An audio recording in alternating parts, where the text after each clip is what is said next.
Project Hail Mary is the kind of big, ambitious sci-fi film that reminds you why we go to the movies. Well, it's now available on streaming, and as always, I have a few thoughts on this one.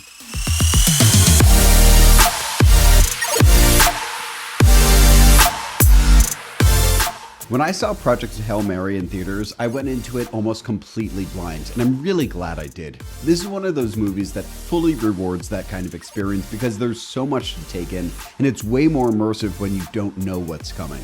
Walking out, I was honestly kind of blown away.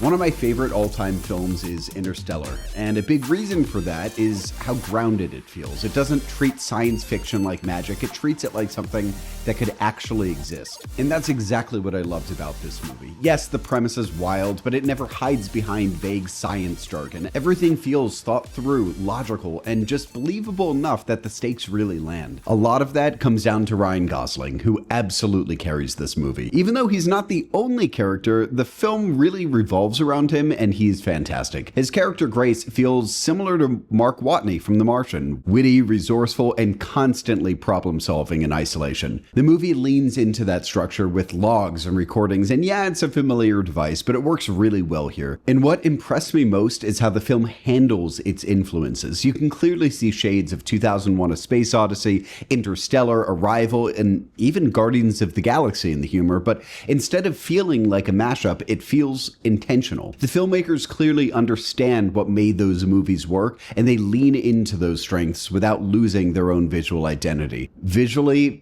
this movie is stunning. I saw it in IMAX and 70mm with a packed crowd of 450 people, and it felt like a full-on event. People were laughing, holding their breath, even tearing up together. It's one of those reminders that some movies are just meant to be seen on the big screen, and I really hope this one returns. The filmmaking itself is also really confident. It doesn't over-explain things or hold your hand. There are no constant reminders of where you are or what's happening. It trusts you to keep up, which I really appreciated. The editing does a great job of weaving together two timelines, the present-day space mission and everything happening back on Earth. But I will say the pacing between those two can sometimes feel a bit uneven at times. There are moments where one storyline hits something really heavy and then you immediately cut to something completely different. It's a small thing, but it stood out. I also loved the score, but even more than that, I loved the use of silence. Space feels quiet in this movie. It feels vast, and the film isn't afraid to just sit in that. Combined with a really thoughtful use of color, balancing bright, awe-inspiring visuals with darker, more restrained moments,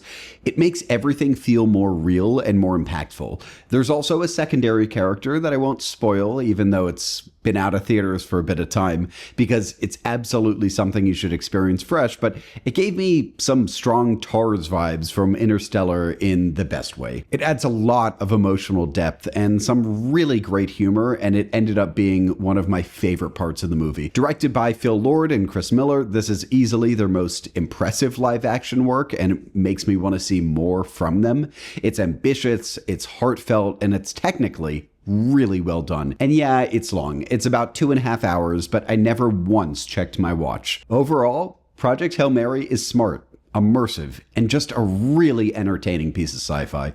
It clearly respects the movies that came before it, but it manages to carve out its own identity, and that's absolutely worth seeing in a theater if it comes back, or visiting on streaming in the biggest device you can watch it on. My Letterboxd review for this one was 5 out of 5 stars.